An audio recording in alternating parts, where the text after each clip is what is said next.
otiase on satraye ni tumi a oni Moses de nante ye no tumi na ne kura de ano aye dene wonim de ntia yen de yen no Yesu Kristo abakura be hyemu kena de amayen na wo se na dodo a wo gi ni di ye no wo mu be ye onyankopon ma na nioma kese a oye ye no yen ye be ya chensa eni nti se Moses be ye kese a wo be ye kese pa se Moses be ye yi a me say wo be ye yi pa awurade asem enie oye nyansam bo akwanyame uhunu akirikyiri ade no ahya ase ye ka ho asem enne okan yen ho na omma yen ye mre nwuda. Point number 3 aye de bre won yesisu bi mu a o say God lifts us to fulfill our purpose.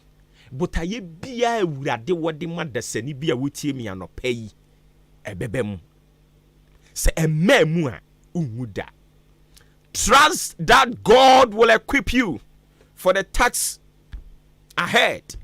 He has set before you the task that God has set before you.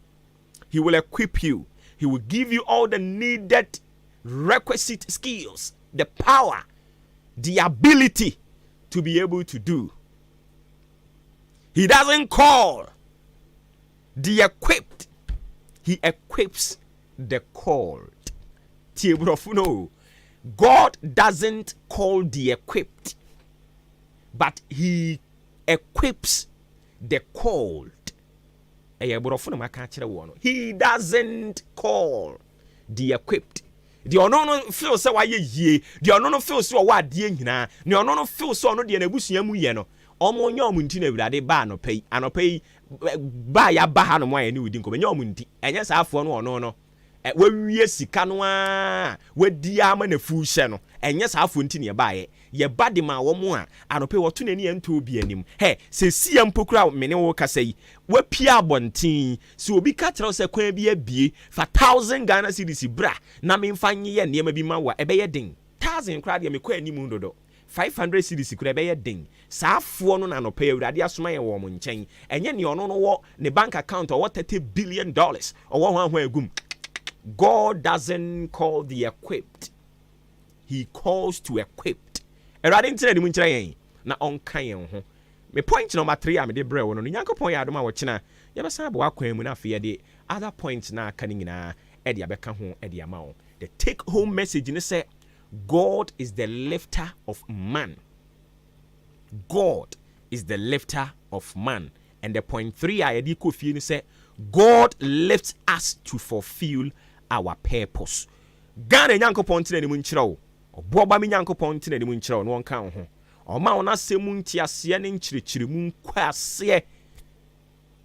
Na wonhwɛ wo so a wo ohoma asem sports up next. Omu wie be sana ba ofrɛ me obowo ba ofori amanfo. Jo apo mokɔde obi bibia ye kama na nso nyame ado me nso me ho ye. Nyame ase. Nyame ase.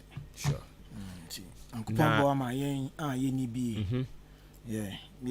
enye ye wo billions enye ye wo ni da so sa wa manfa masafo ba yen ye ni godfather bia only godfather only godmother so ati ase ni awoye bia no ejitai kan sembi o se abrabo ayebo ni ye ni nyame na nam o bi sa o tai kan sem sa sembi o se yen abrabo na ayebo ni ye ni nyame na nam nti onyankopon ba ma ye ni nyame na nam fo no ni baby akọ uni babia uni maami bia ni papa bia wo maami wo papa but uni maami ni papa bia wo frɛ no eno de saa fo no Nyankopɔn ba de ma wo nti ene so message no papa mo so no mo so munyi no mu ni obia o maami no papa so no mo so ni obia but o mo no o mo yɛ mfomso kakra unsa wo hunu sɛ uni maami ni papa bia na wo sɛ wudwane kɔ Nyankopɔn ten ne nkyɛn tentem don and omo ankwa ye nkokwasa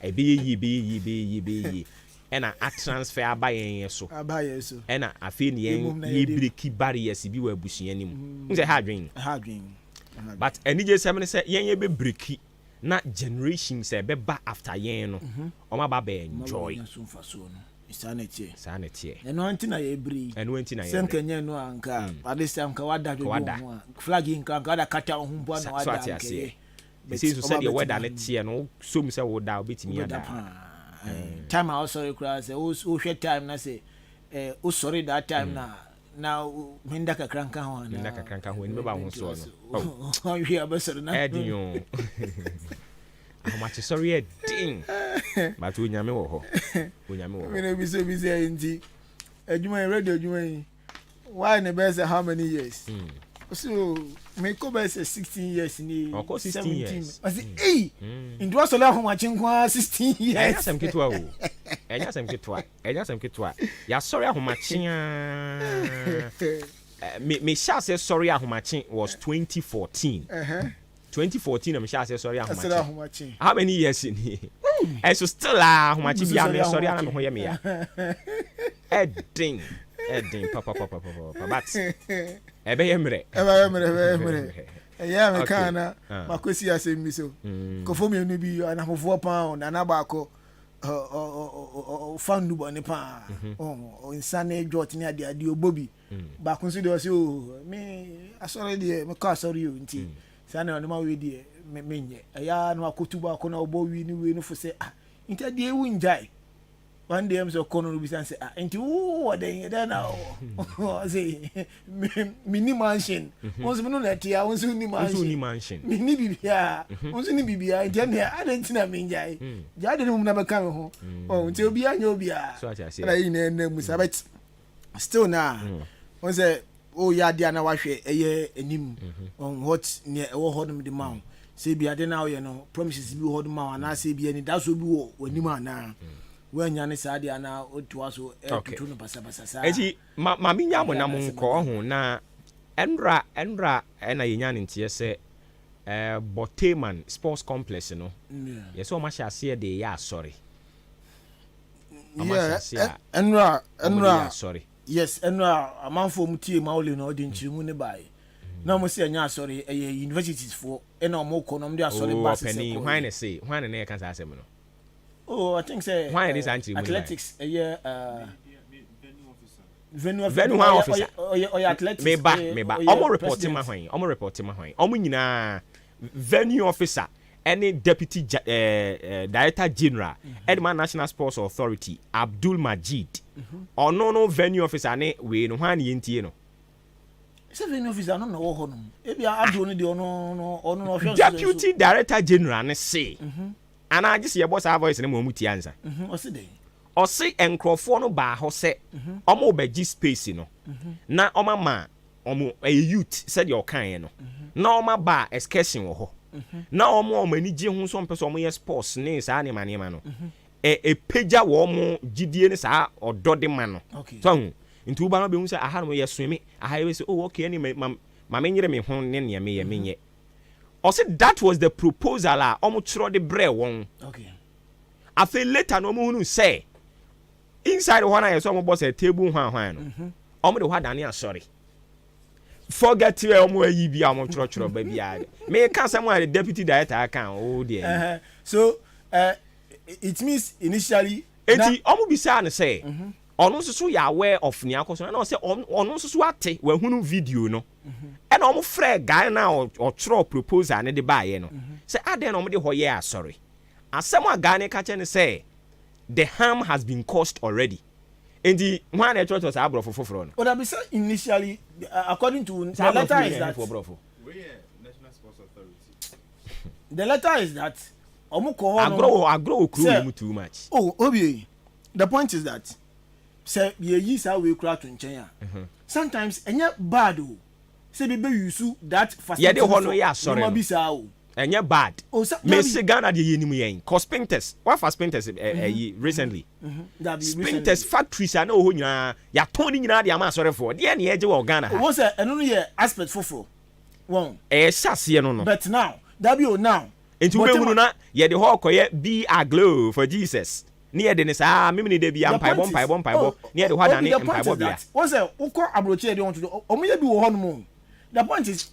facility na wo hono na ye nsua ne papa mfiri omo abrochi omo ye bi wo hono a wo ka no abrochi ko no anso mu tua merewa aha mmerewa omo ti won hugu monten so no omo akoye oye kire but say NSA anase me report no or make sure say nkofo no make payment also omo ti omo no omo ka ye ka ne so ye ka so omo no ka o omo no omo ka but proposal omo de buy ye ne botaye omo so omo koye wo ho no that wasn't your omo kokoye ye eno hon de mo asem kan ho no but say ye use facility no for abia asori party bi anase bia obi ebe jidai bibi no allowed say timi use every say bia games bia nkoso ye mbo tennis bia nyanka say bia ye see that offense edifice no for tennis na so this time tennis honum but ya mbo tennis no honum ye da masse mamba ya asori dia that one we have a case but now no tennis competition bia nkoso omo use sa use for any competition for nothing na say obi ba use na wa tuaka Obaba you should that TMA. I don't see. We are talking about a Ghanaian character. And the Yaoti ha o pe ponso di abo bobo mo. Oh no. We are talking about a Ghanaian character. Me ni problem say ye the whole man for other activities so. But omen mu no aye tie no ye nim ye suban. Wa baba ko, wa baba ye mpaebo, wa ba mienu abaye mpaebo. Wani baba ho so no bi ate asore wo ho. Ye wa ha oh, yet te hano mo na spinters factories e wo ho nyina. Ye jemu dia ma sorry for. Factories na ye individual na ye. Factories e bi ya ban dia. Na ban ton dia ma. In fact, bebre no kra na ya ban dia. So you don't blame sir FS we na ye ho no. Enti we na ya sha ase ya di wura mu no. Ye de ne mpaebo we ni be ba won so na ja ma obi. Oh, sir, okay. Yeah, Black Star Square. Sir glow for no mu use ho no. Sa emana no ye se na glow mu use be a glow for no be a glow for no na na do abresu di adom ye adwuma mahama abresu di na adom ye adwuma no omo asem na weekend omo asem na weekend so now I'm say na every month bi ana wait time no na say every month or say every week o say I'm say omo shadows no ho no anytime dem ko show Black Star Square na ma bompa ye ho no and I'm a boy, Black Stars and Daniel, sorry. Brofo no mo chro ya won ka wode be kire me kwotena se ho na kinkan ni enti sa brofo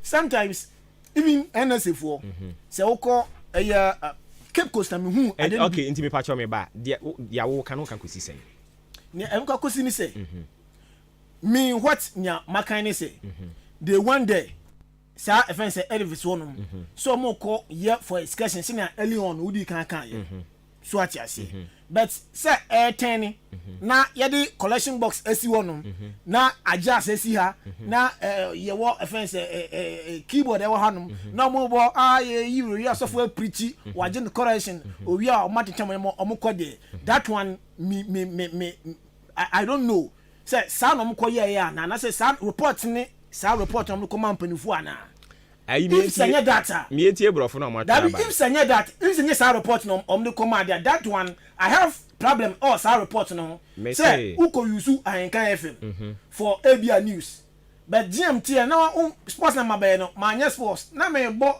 mo ma me see no voice nkwa we dey say dey steer dey we ni age ho pa oh me hear news so what you say if you are doing the news e wa me say any problem but what informing me say o baba ye news o ka tell so baba ye sports nia wo ka kosi nyina na later on no wo anka so baba be hunu se ampa o ti sa no o confront o mo ebeje facility no e na obi so mo say na say nia mo kan se mo be ye nie ade na mo koye eweyi e na onipa na ka tell say the harm has been caused already so onipa no ka say the harm chese na need no ye so yan fire no simple e no na ye ka kosi yi opani me ma yenti o mo bro from church buy no. But we National Sports Authority. Almost say press statement. Statement on misreported use of Boteman Sports Complex.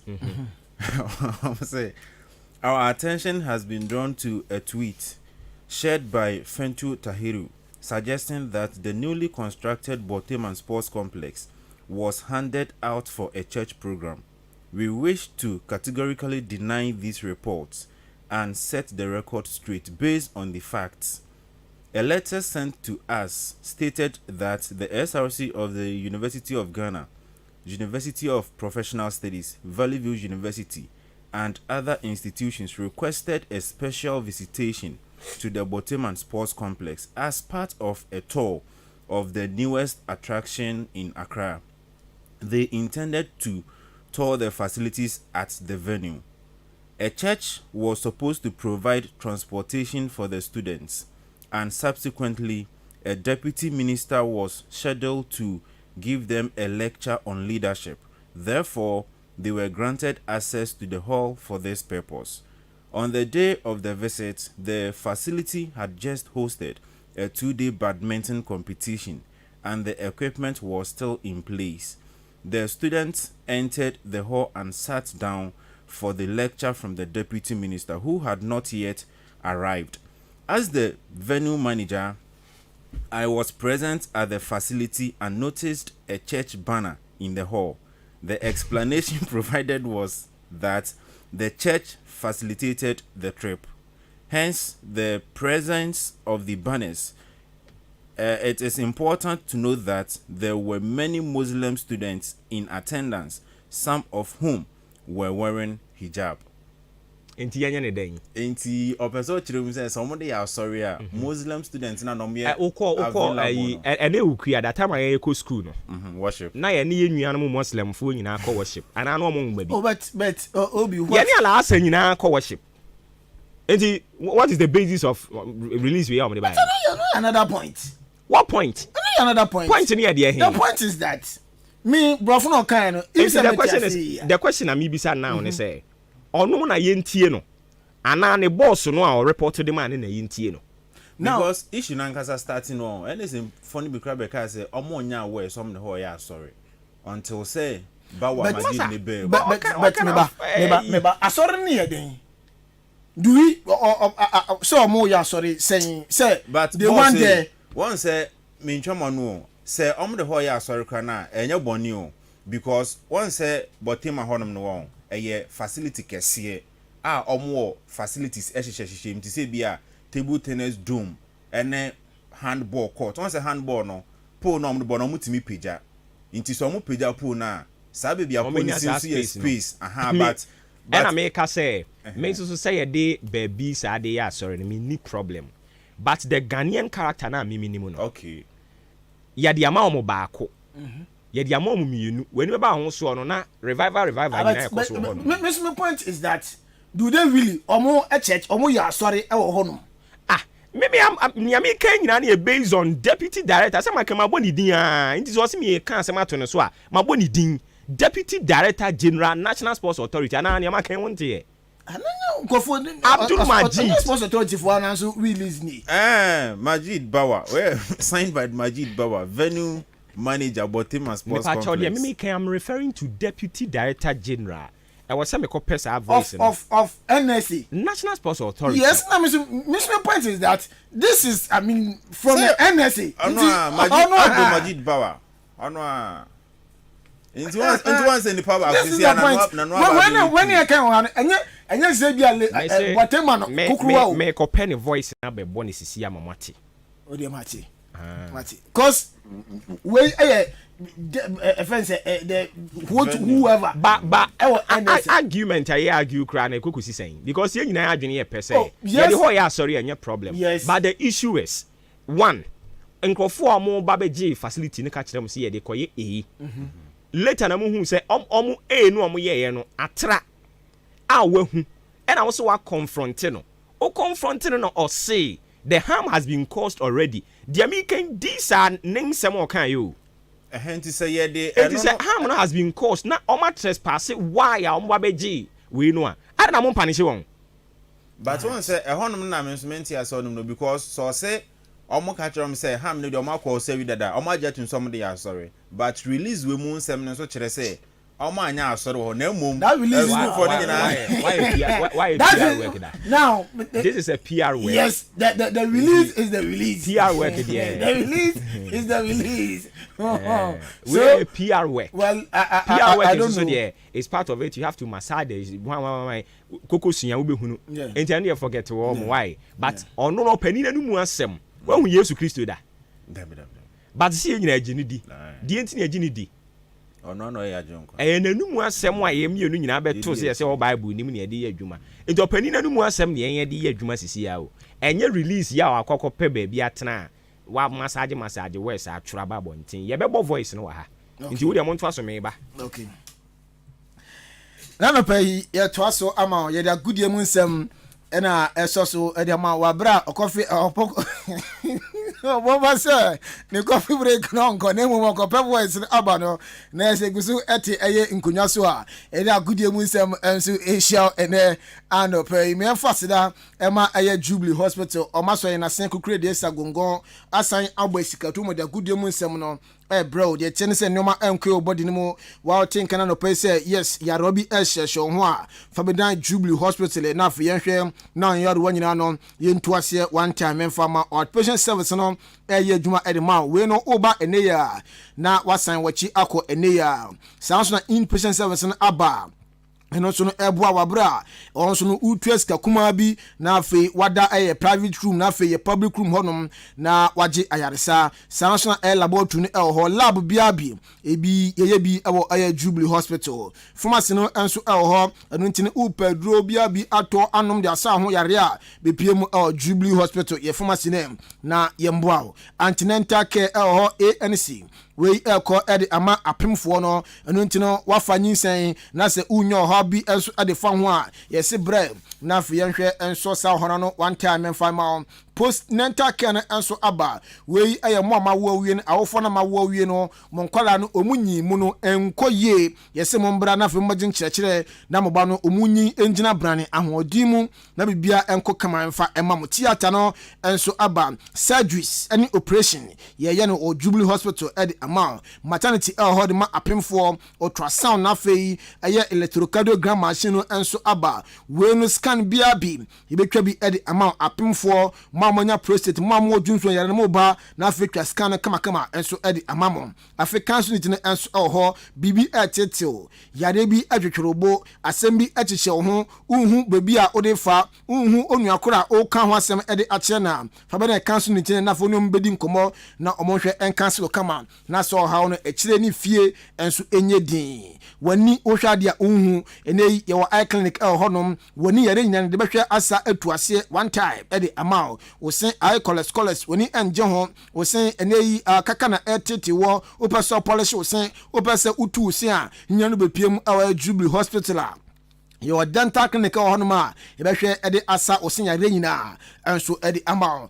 diabetes na hypertension fo no ye de fede no pa bia no nkyerɛkyerɛ enso ekoso ede mamo ewo Jubilee Hospital canteen wo ho enu ntino se opaduane atwadia kopiem ewo Jubilee Hospital ye canteen aduane bia bi ebi aba sanso insurance nso de okita bi na oba tumda ye beje na yahwe oye odan aboabo road ya so Amantara bridge ne so honom ene ewo 0244 575799 0244 575799 and 0241 784645 na one Jubilee Hospital enso edi enkomo na bibia kokama edi amount K Afrani Enterprise kobi ni etwa netia efre no de etie se yakopiem onkofo nkro so ede aya car tax aba o car no se eye taxi eye nkotoa bi anase wono ukita truck ukita neti mbaka na ope ho eye tax ede ahyase a kopiem K Afrani Enterprise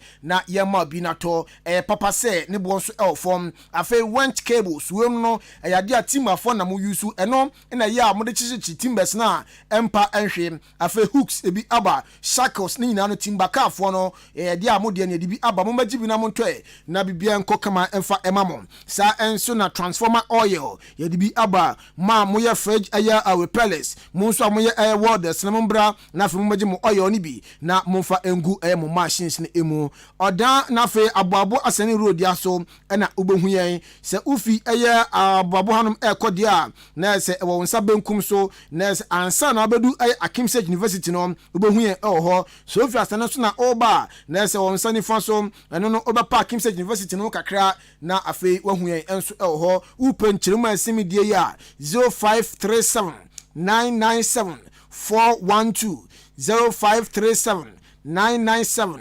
412 and 054 288 9071 eno no e niwo de biase fita mu before the forest no ena obehuyen na onye enso edi ensawoso Festus Enterprise esebra na de tiane se open eye multi TV ayusu se open DSTV Star Times Canal Plus HD Plus and I say combo na pese auto ayusu a ni nyane Festus e ma bi no ato ane bo no ewo fom ube pm e wa chim dan hanim nyina ya ka chepe na oba ubenya satellite na fe terrestrial decoders a eni eda no besan abodwuma mretenten ede amount TV ebi ho Hisense Asano LG Samsung ni nano ebi available ewo Festus Enterprise TV one mount ebi aba decoder stands ebi ho afa remote controller TV there decoder there ni nano ebi available ewo Festus Enterprise AC ebi aba eneyi ankwankwa person di AC about them office bi na de bo baby bi odi bo bia no odibedi nkomo e de che Festus mo bi no ato na bibia koye enso e di amount ebia satellite AC no afa medan odi kodon obi wa fix e di amount fort aba ho yesi tumda fa fort n bra ibehwe sese fort n e di amawa so ha no unsan enhia ne bio ye ni old chimesi sport no e na ebo enhwanim yesan so aban shelf filling station no e wo achim odan 0244 515849 0244 515849 and 0269 305 785 0269 305 785 na one Festus Enterprise enso edi enkomoe na bibia akokama edi amount mention sem na se free captain baby jet asamojan akache papa yi brembre de na still no na general captain edema Black Stars na na bonsa brante no beka encha betodwa se Muhammad Kudusa ono no osina kan edema West Ham United esan boni game edema Black Stars of Ghana no clubs of Saudi Arabia brante no omonso mu hia ne service enumu ena asamojan enso akasa ede afa Saudi no ho wase se no cresa pa se Saudi clubs e dia brante a even Muhammad Kudus echi a ebe difficult decision edema Kudus obetusu e se board e si se the business na se obo wi a ne aka na wonu obusuan ko a wase imprempren ya dia national team players bi a ho no ma na se ebi mawu krampo ya nti omonka wase ebi musu yare hye ba bi a na se ne ya nti omonka ne nya ne se omo nya de sika omuni nti football so abai business enu nti no se ono de efutua ne se o se dan CDP se Muhammad Kudus onko Saudi anase on trust ne mom ne open onye na so aka chen se football de a business so bo wi a ye woni onyankopon entemasem. If it's true, it will be a very tough decision for him. When I moved to the UAE, internationally, my record was much better than when I was playing in Europe. In football, we have a very short career. True. Very, very short career. And sometimes, what I would say is, okay, let's take the English Premiership. It started from somewhere. True. They injected money into it. And people started moving there. This is what Saudi wants to do. Saudi wants to inject money. He wants to bring players to make sure their league become bigger. If you don't want it, it's your problem. Now the league is very, very competitive. Yeah. Cristiano Ronaldo is there. Ballon d'Or, current Ballon d'Or is there. Right. Benzema is there.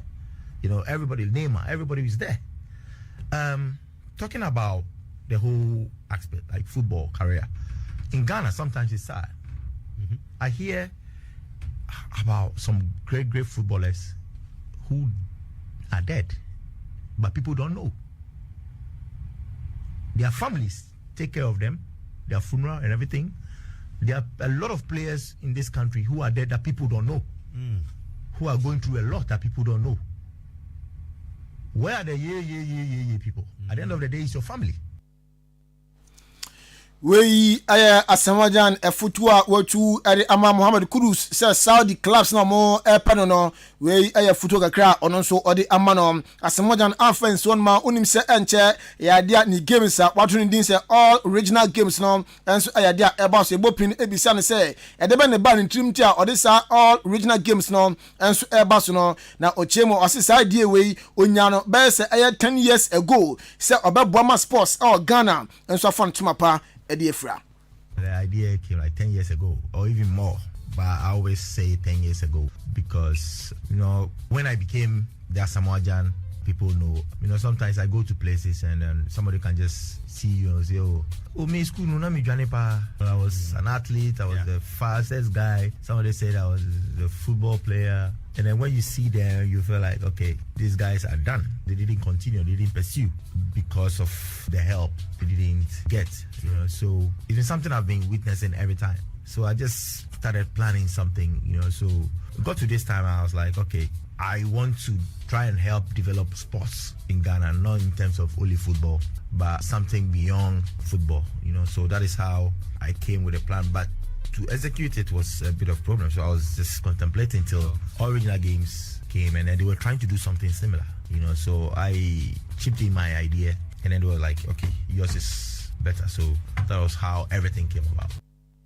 We asawajan one friend so no ma yakoso bisa say ade bai mfaso de bai na wom o si we no omo beboa na afi omunya scholarship enso e de ma mabu no mo krom ha afi second e beboa maneyi wasan so asua de na obobo enso e de kwa broche na afi Ghana uye no si nchen a o se beboa e ma afi oma asi facilities ahodo na aboa ma sports e na afi disciplines ahodo no enso afo ntoma pa e de afra. We have three exits, exit plan that we want to do to help this youth. The first one is, acquiring scholarship. For this case, somebody can get a scholarship not through football, but through different sports. We are talking to some universities in America, somewhere in Europe, to make sure they come witness the event. And obviously, we can get football players who can get scholarship. We can get athletes who can get scholarship to further their education. Even if they get scholarship, they play for that school or that university and they can't pursue, they can do something and they have an education background. That is what we're planning to do. Secondly, we, in terms of football, definitely, that's my field. We're talking to some scouts, to scout players to make sure they can also take them to abroad. And secondly, it will even benefit most of our local clubs, because these Original Games are meant for non-league players, so they can see these young ones and then bring them to their clubs to make sure they develop. Third, I would say, like the volleyball team, anybody who comes to the National Sports Festival, which will be held in October or November, the date will be confirmed. If any of the discipline wins gold, maybe a volleyball team, we will make sure we go to that region to build a volleyball court over there. All the disciplines except football, because we don't have that capacity yet. We need more sponsorship to be able to make sure we do it. But definitely, these are the exit plans. We are former captain Adema, the senior most national soccer team Black Stars of Ghana, Asamoah Baby Jet Jan. Nenkomo ena ode abano inswa Teman Football Club ayadia afie MTN FA Cup no wamo ena aje edesi omnaso ayadia enche Cup Confederations Cup no be jema konkoden enso ede ama Ghana mbekaya last season Dreams FC konkuni ewompa amam kodu the semi final ama Egypt Club ya fene Zamalek ena Kumasi ombe yomu free mu enso awaha. General Manager Edma Inswateman Football Club Eric Alagidede enso akasa osi last season ya Dreams FC here no enya de pressure bia nemom show mon crime mamako ahead of na Dreams FC no enti eno enso ene ensema na se abrantia yefen Eric Alagidede enso edi ejayen na nkopiemu Baba Yaya enso oye player Edema Boboku a yefen Asante Kotoko na yade a 2023-2024 season no osiakan Edema Kotoko abrantia no ni chema ne mbonimbo Kotoko no sena na oye Ken Faisa no na se ansheda ansoni Kotoko sa Kotoko 34 games nie omo enya 49 points. Almost 33 goals, almost conceded 29 goals, almost places 6 on the league log after 34 games, almost winning 14 games, a draw 7, as also elusu 13. Baba Yaya Kosu Bisano, say, what sign from Kenfas PMO, our Aya Kotokono, season a Cosa de Mao Afie. Season a day, Seno Sikano, and Koye day, but I shall say no, yan starting ye, but in the middle of the season, no, you have a boy, a homodin, a nearma at the Tona Council, but a breaky, a call first round, no, a baba couldn't say, yan share so ye during that break, you know. Me jidi say, Nana, I'm why. Me only say, momentum na, ye be far for the last 8-9 matches na, ye di winning games, you know. nke de saa etwa so dia anka me to me no me na minim say ke betimi age leg no but break no ebe mu no on say break abe mu no enye obia na ebetimi akofie na still na we keep in the form ni identity ya na take blame no emaye ho Baba yaya one friends one me koso bi nsase King Faisal na ubo game ni pa na performance na e wosoro o first season okotoko no wan kasa na ete o say men live to the expectations and supporters no hwehwe Ephraim one because me personally no meaning the metimi aye nti first season bia na say difficulties kakra wo me hu ni say bola me ball King Faisal na Asante Kotoko ebe fa me no main first season we may live up to expectations until me hope say from second season kono there men so me work hard na make me live much higher expectations obia ehwehwe Ephraim nenka say pressure because baby a men so mabobo edro no say me ka say pressure say afena me ba game ni mu but they make me can say team no a big club and a big club bia oba omonso omo a style of player omobo any system omonso omobo maba no do e be take time and sana means make me adapt omo a system no nti means imagine say minya adapt team no a system ntina mind live up to expectations no he Baba yaya na some players bi wono ma omusi akan e wo mo clubs ma bono mu nim bopa na so mepiem okotoko a omo nheda mbobo ni ye example aya wo bo na bo King Faisal nya bi na obo okotoko aya dentin ya ba ne sa aya salary ana se dentin na ya saneman esi okotoko Asante Kotoko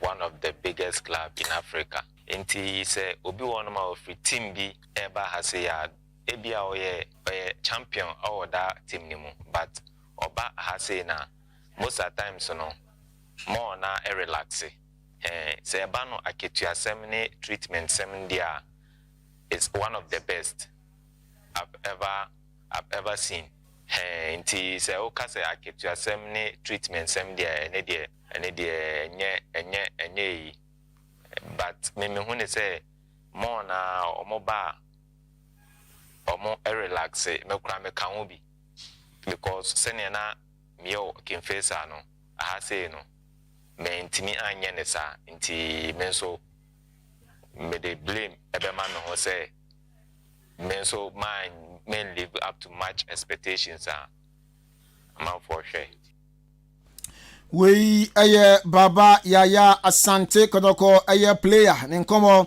ena watino yankonko phone cross so UEFA Euro 2024 no games no ayade eno nso egusu a ekoso na enra round 3 matches ebi enso eba so group C no England omo eni Slovenia goal anto obi atenemu Denmark anshebi sanso na Serbia enso enti anshebi standings no say na esi etie aye ni odi nkan no aye England group C onya 5 points afa Denmark etoso mieno onya 3 points Slovenia etoso miensa enya 3 Serbia etoso enai enya mieno sanso na group D France ashebako Poland enso ashebako Kylian Mbappe ono nya penalty edma Air France na fa Brantia Evan Robert Lewandowski enso enya penalty etika no edma Air Poland Holland enso etnase ama Austria etini twane kanemu miensa ama Holland etika nemu mieno Cody Gakpo ni Memphis Depay ne nya go no enso edma Air Holland after air round 3 no group D no table no say na esi etie Austria ne din kan 6 points France etoso mienu 5 points Holland betoso miensa 4 Poland enso etwato a ono so aye onya 1 point honom na ene games no etwa so Slovakia and Romania ebo 4 p.m. Ukraine and Belgium ebo 4 p.m. na fe Czech Republic and Turkey Georgia and Portugal so born 7 p.m. way aye games are Euros no baso di mun komo no enso edi eja Copa America no so gusua ekoso USA na ya dia games a eto form no se na sitia Brazil omne Costa Rica goal anto bia tenemo Peru etna se ma Canada etni twane kanu ba kwa Peru enso entimi ante ado nchema ene game bako enya baso Chile enso atna se ama Argentina etwane ekanu ba kwa Chile enso entimi ante nondu aba Ecuador ebetna fie na ɔne Jamaica enso ɛde abɔ ne wei nkɔmɔ a ɛno nso efi Copa America nim ɛba yɛde mu nkɔmɔ no ɛgyaw ɛne anɔpɛ Manchester United reporter ɛba ne sɛ PSG ɔmo player yɛafɛ ne Manuel Ugarte ɔmo sɛ abrante ne bɔɔl no deɛ onimbɔ paa na ɛba ne sɛ Boboku a fɛ United sɛ abrante no ɔmo ehia no ne nya ne sɛ ɔmo nim sɛ Casemiro ɔbɛkɔ anasɛ ɔnkɔnti Casemiro so ɔkɔ deɛ possible replacement no ɛyɛ PSG abrante a yɛfɛ no ɛyɛ Manuel Ugarte a yɛde mu nkɔmɔ no ɛnso ɛde ɛgya Barcelona ɛna ɔmo ne Hull City player ɛnso ɛdi nkɔmɔ abrante a yɛfɛ no Jadon ɛyɛ Filigoni na abrante yi bɔɔl no deɛ ɔmo so nimbɔ paa yɛ last season 22 years na abrante no ɛdi last season ɔhyɛ 12 goals in 32 games ɔmo sɛ abrante no ɔyɛ upgrade of abrante fɛn Rafinha ne ti abrante no ɔmo no ɛnso ɛdi nkɔmɔ ma bibia nso akɔ kama ɛde amoa mo Barca hɔ no ma no nea ɛɛba no sɛ abrante a ɛfɛn Maakye abrante no ɛyade a Barca fo no ne di nkɔmɔ sɛ nkɛbɛyɛ a ɔngye ntum na afei ɔnsign contract renewal ɛmfama Barca nanso abrante no Porter ɛba sɛ no answer na ɛpie fim aba Chelsea foɔ sɛ abrante £6 million spend na da abrante no so ɔmbɛtɔ no na ɔbɛgyina abɛsi akan ɛnso ɛde ama ɛyɛ Chelsea Boboku no a yɛde mu nkɔmɔ no ɛnso ɛde aba Bayern Munich ɔmo sɛ abrante fɛn Leroy Sané wonim sɛ ɔman sɛ abrante fɛn ɛyɛ Michael Olise but udo ni chima company sɛ Leroy Sané still na ohia no ntino Leroy Sané contract no ɔmba extend na bibia nso akoye ɛde ama no wɛn nkɔmɔ kakra ɛno nso efi ɛyɛ Bayer ɛba yɛde mu nkɔmɔ no ɛnso ɛde ɛgya on this note yɛgyina so ne de nsɛm no asia na fe captain in the morning ɔbɔbɔ fori amanfo ɛnso atoa so ama medin Joshua Kwabena Janim Yosef Fajiri ɛboaye Roman Cheterat ɛboaye Benito Mauli Tramasi ne chi pepian voices no ɛde gum ɛma yɛde sia captain in the morning over to you.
Adisiye Obuoba ofore amanfo emamo ache edeba ahenkan 93.3 FM Ghana adisiye Obuoba ofore amanfo emamo ache edeba ahenkan 93.3 FM Odo be fani hu no kwenjima no siabo Odo be jami wa kwenjima anopa 6 sabo Mi do be jami wa kwenjima Obey me bye bye bye bye bye Now I die die die die die Vroom Oko Where to nika ko Vroom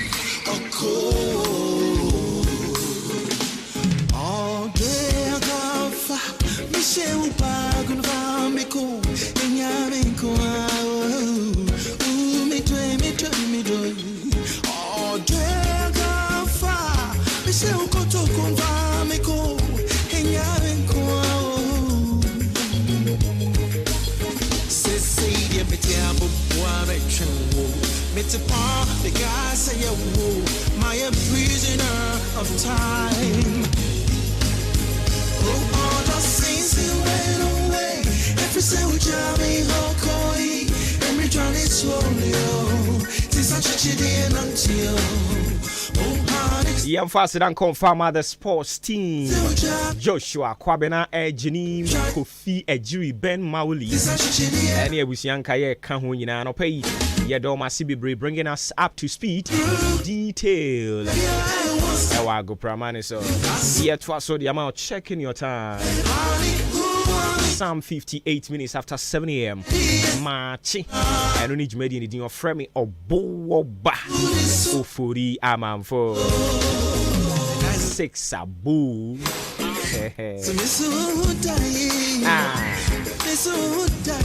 And you way power. Say unya a very good hoofer. Na jigumu out him say yes. Baby you hear vroom. Kojo Anchi.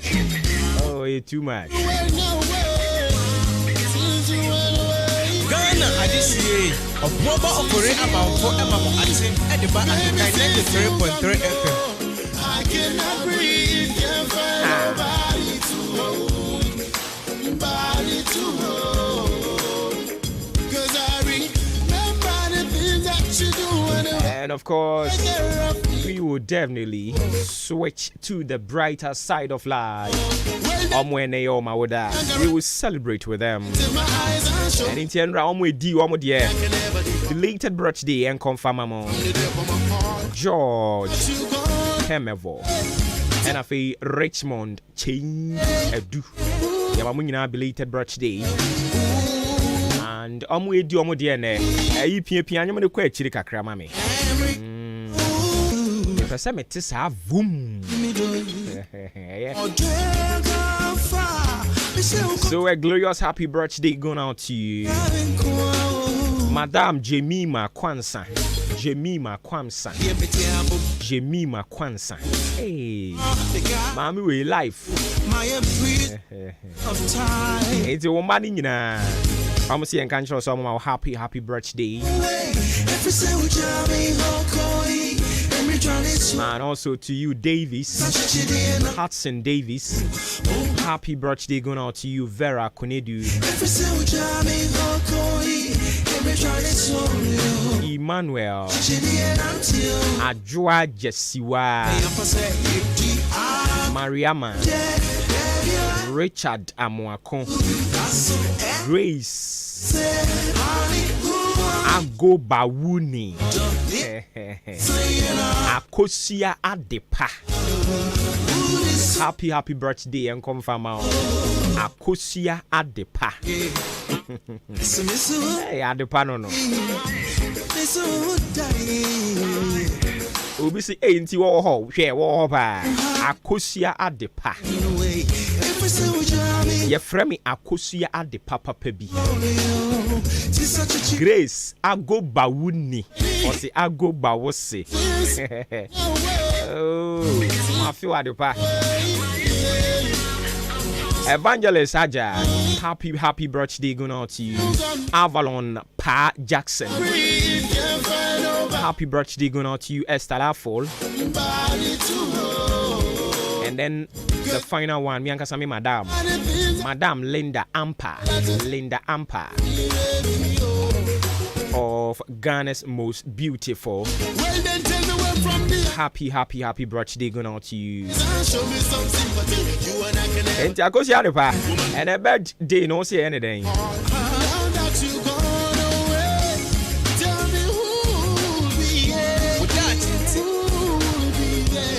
Oda chinti obra kwenti afuti na disi ewu mu adaro mama me fama na fe ento aso kama.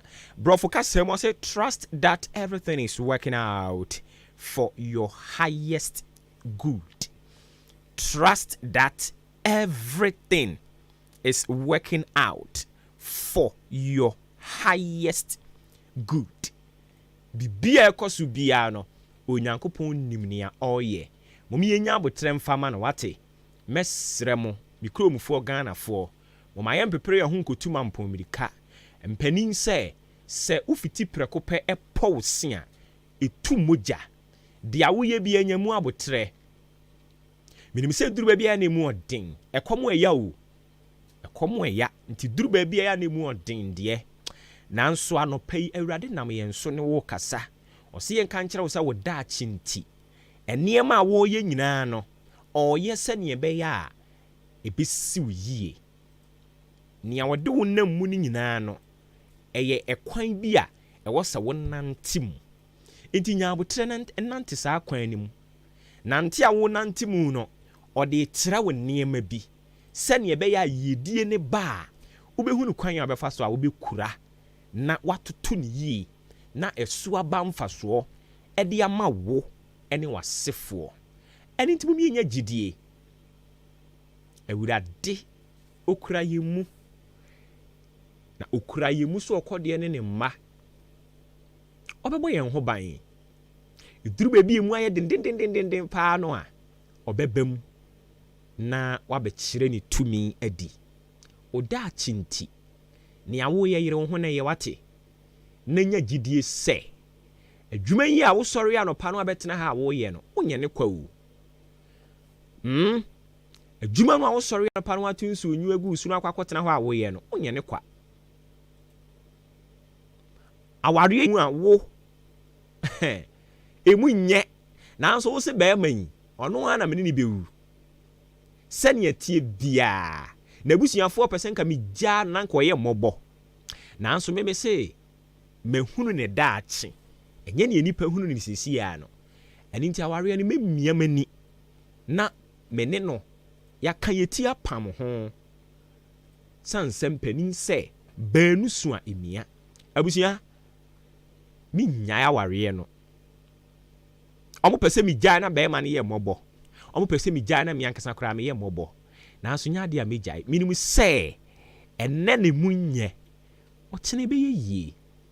Everything is working out for your highest good.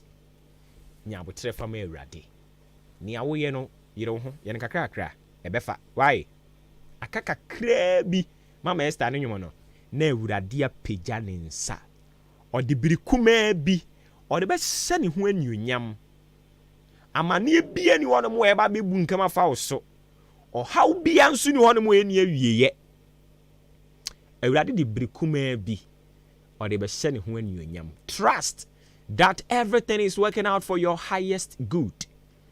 Nyabotre ma awurade oda chinti ongu animu ase awurade be hwe wo so na wo be ka wo ho ayipe stone boy ne nwomo no o see into the future with you na yintie no nso kakra eye kama pa ani ti se ye krado a ye nyina ye betie bi na ye fili kakra de bon krata mo boso no nso ebeba ya kwan mu sisi a ani nti wa ye krado a ye nso ya ye krado into the future with you stone boy.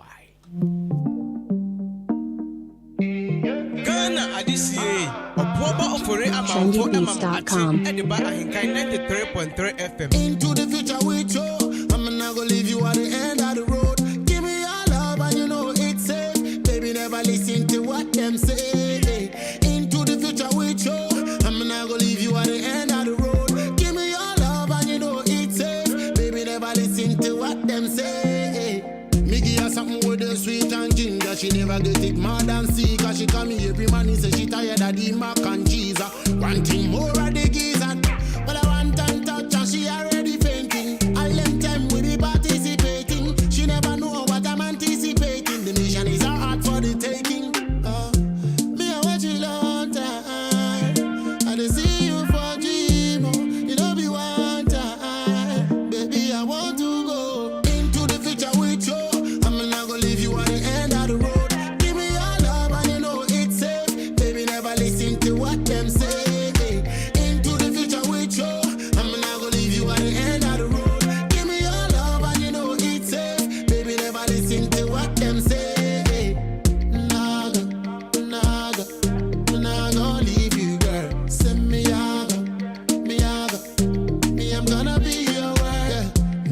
person. I go love you better than you a blessing. Physically you a fit, your thing amazing. Now look further, done with the searching. Me I watch you long time. I dey see you for dream, oh. You know be one time. Baby, I want to go into the future with you. I'm not gonna leave you at the end of the road. Give me your love and you know it's safe. Baby, never listen to what them say. Into the future with you. I'm not gonna leave you at the end of the road. Give me your love and you know it's safe. Baby, never listen to what them say.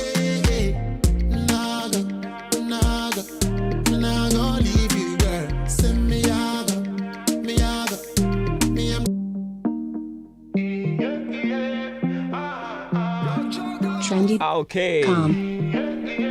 Into the future with you.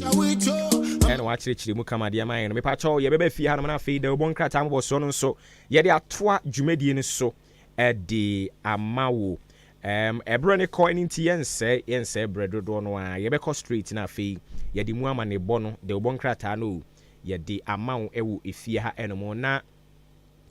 Ena no asem ba ko na ekoso a nkrofo bibiri no akire o madwene dia fa ho ye MPs no ebi mu kire se we MP no anko parliament a enwo se bosome so yitua woka ana yentiti film da wa ma bia na be maake wa ma because se MPs bibiri no abi adwuma nti se ono no adwuma na wa bie no ena obi tina fie na time o pe no report a bosome so a obe free anije ni akoma pamu na watua ne ka ana sesen ena etie we ye nkomo a ekoso ankrofo bi ahyase edi aba Alan Cash enso kasa bibiri anopai yinyabra yibidi ni nsem ni mu nkomo edi amount Bank of Ghana unse ndra be ka kire wo se Auditor General's report from 2018 ekopim 2022 World Bank for se omo track $21.1 billion and only remittances inflow a bag Ghana a hanomo omo track ye no Auditor General's report so ba ye no yese sa $21.1 billion I only remittances inflows World Bank is omo track ye hunu se ewura Ghana ha from 2018 copy 2022 no Bank of Ghana presente warm statement consolidated statement edima ya omuhwe mu no na eye $9.5 billion into approximately $12 billion ye through remittances and ye a Auditor General's report what they buy any kinkan Bank of Ghana omo issue release the about say release in the one year try omo release the about say omo refute sa claim no.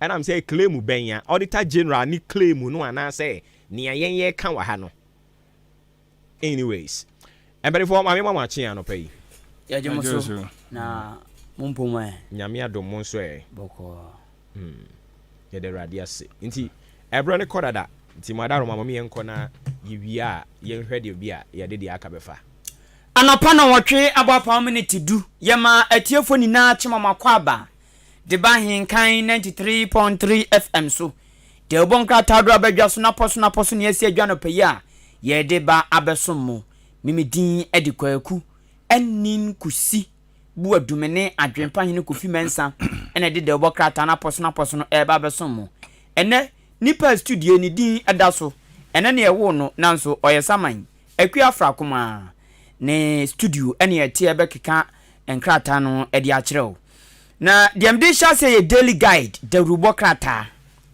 daily guide the rubokrata 2017 ena NPP abanya yamampani his excellency na nado dankwa kufuado ne nabade eche Dr. Alhaji Mahmoud Bawumia free SHS enhihye bae say school ni bia all contour so school no untu admission fee untu school fees enu nyama kitinkiti bo no ma untu aban ne so befa ato no so obetua mamo entiampa ade hyase adwuma na akwakwa ze free SHS no de tre bi esanse sese Ghana mramu no oni atitani bia obi nhihye ode aba amanyoko bi nhihye ode aba enti sa amanyoko ni free aban mu a won betumi abone galawe abribia na no na amanyoku ade bai NPP so kyerɛ sɛ free SHS no enya de wo se atoto na ase ena enya de wo se jeja no mane nam wono tra onya bamboni bia sɛ de be ya aban fufuro bi mpo badaachi bia onkotete no enu nti won pɛ sɛ mo de ne komrem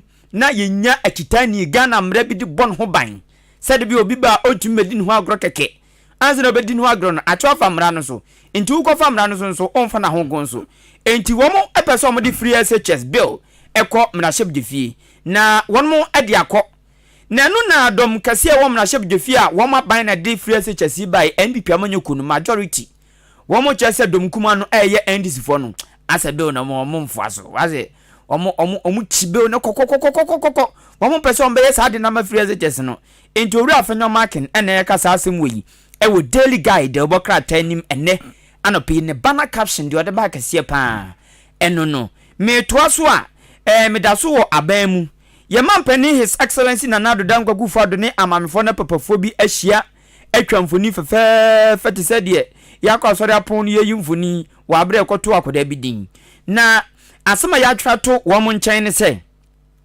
yɛma mpani Nanado abo owura asante bedi atuo din sɛ ɔmɛyɛ ambassador at large na ɔyɛ executive secretary wagye sɛ tumi no ɛna wama no ambassador at large ɛno ne tumi a ɔnye yo ɛno so da so kura no no so odi ni mi ɛno so da so kuta no mpatwai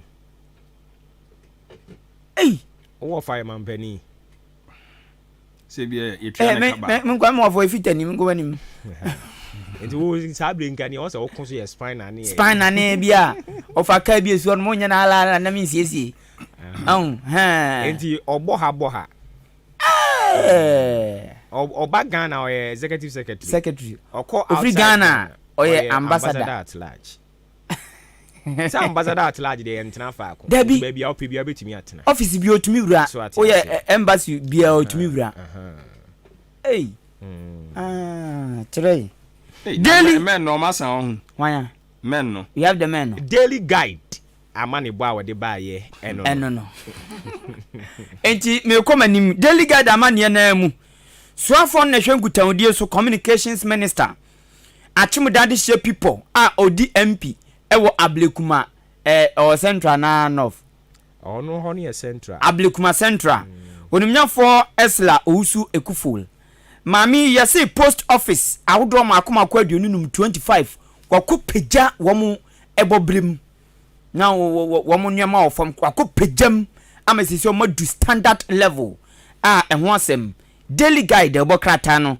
edi abano pay abusuafo me de obokrata watudin ese the Ghanaian publisher ana ede etoaso amawo na ne nsem no yedikan abrubi eso ohwa ne krata fa etoso miensase ya asem da ho owura afenwoma keso ne tuadom tetete no ano eja accusation oye edi etiadom ketua no free SHS bill no ho watabiri edi aba ono kra de wode aye bana caption wa hanom a enkyeremu se osoafo a eja wono na ehwe works and housing dwumadie ntotoye eso owura wono kra aye mrahye bedwan di ma de so mo ofanse ayde bia ba tompesua so kwadwo opon kroma enrada akratimi de asoko ball forma wo kyeremu se nima ene eye paloma wono mo eja ekwan yenhwe ne yenya drainage ni bi wo ho se de be ya ensuo to ebetimi anya kwan na atena ko na enkofa nsu yiri bia nso emfa emmanti enho asem da bokata yi